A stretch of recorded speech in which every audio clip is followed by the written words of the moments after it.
दोस्तों, आज की इस वीडियो में हम आपको दुनिया के सबसे खौफनाक रेगिस्तान के बारे में बताने जा रहे हैं, जहां एक बार जाने पर जिंदा लौट पाना बेहद मुश्किल हो जाता है। दरअसल सऊदी अरब का रुब अल खली रेगिस्तान, जिसे खाली क्वार्टर भी कहा जाता है, दुनिया का सबसे बड़ा निरंतर रेगिस्तान है।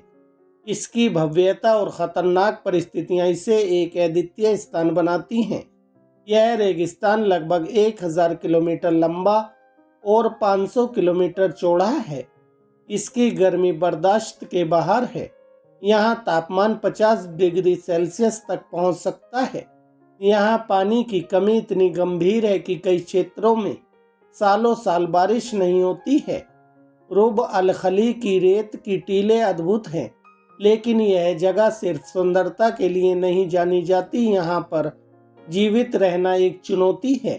यहाँ के जीव जंतु जैसे कि सांप और बिच्छू बहुत ज्यादा जहरीले होते हैं, जो इस रेगिस्तान को और भी ज्यादा खतरनाक बनाते हैं। इस रेगिस्तान में यात्रा करना भी जोखिम भरा है। गुम होने का डर हमेशा बना रहता है और यहाँ के मौसम में अचानक बदलाव भी हो सकता है।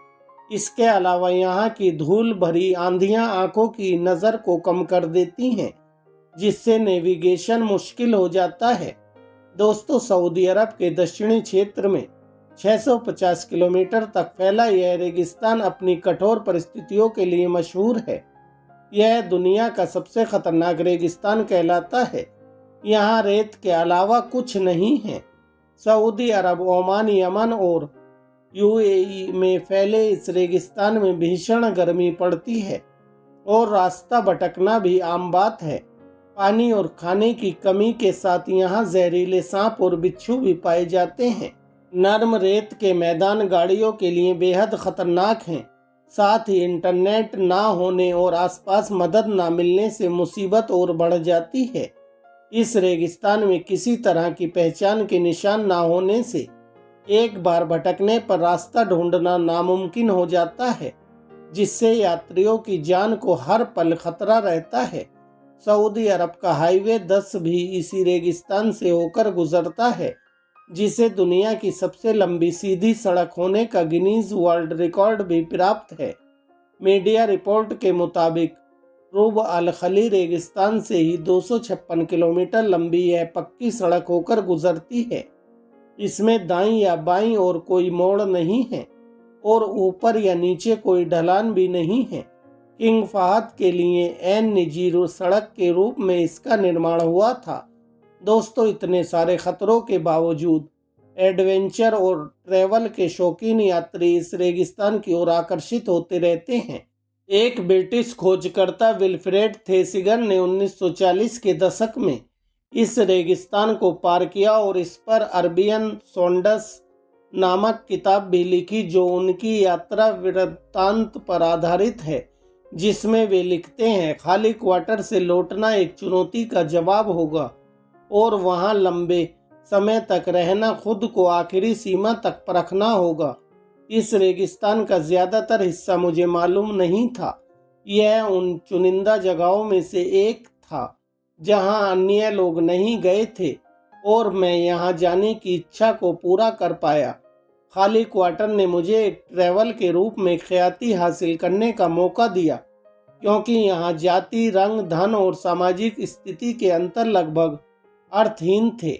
यहाँ दिखावे के आवरण उतर जाते हैं और मूल सत्य उभर आते हैं। इस खतरनाक रेगिस्तान का क्षेत्रफल लगभग 10 लाख वर्ग किलोमीटर है। यह इतना विशाल है कि यह सऊदी अरब के चारों ओर फैला हुआ है और इसकी सीमाएं संयुक्त अरब अमीरात, ओमान और यमन तक पहुंचती हैं। इस रेगिस्तान की खासियत है इसकी अद्भुत रेत की टीलें, जो कई जगहों पर 250 मीटर तक ऊंचे हैं। यहाँ का तापमान गर्मियों में 50 डिग्री सेल्सियस तक पहुंच जाता है, लेकिन रात में तापमान तेजी से गिर भी जाता है। रुब अल खली की सुंदरता केवल इसके विशाल रेत के टीलों में नहीं है, बल्कि यहाँ की अनोखी जैव विविधता भी इसे खास बनाती है। यहाँ कई प्रकार के जीव जंतु और पौधे पाए जाते हैं, जो इस कठिन वातावरण में जीवित रहने के लिए अनुकूलित हैं। इतना ही नहीं, यह क्षेत्र प्राचीन सभ्यताओं का भी गवाह रहा है। यहाँ कई पुरातात्विक स्थल और खंडहर हैं जो हमें इस क्षेत्र के समृद्ध इतिहास के बारे में बताते हैं। हालांकि रूब अल खली अपनी चुनौतियों के साथ एक रहस्यमय आकर्षण भी रखता है। यहाँ पर छिपे हुए तेल के भंडार सऊदी अरब की अर्थव्यवस्था के लिए जीवन रेखा साबित हुए हैं। तो दोस्तों, अगली बार जब आप सऊदी अरब के इस अद्भुत लेकिन खतरनाक रेगिस्तान के बारे में सोचें तो याद रखें कि यह केवल सुंदरता नहीं बल्कि चुनौतियों का भी प्रतीक है। इस रेगिस्तान से जिंदा लौटना मुश्किल ही नहीं बल्कि नामुमकिन हो जाता है। दोस्तों, वीडियो अच्छी लगी हो तो वीडियो को लाइक और अपने दोस्तों को शेयर कर दें और इसी तरह की और भी वीडियो देखने के लिए हमारे इस चैनल को सब्सक्राइब कर लें। धन्यवाद दोस्तों।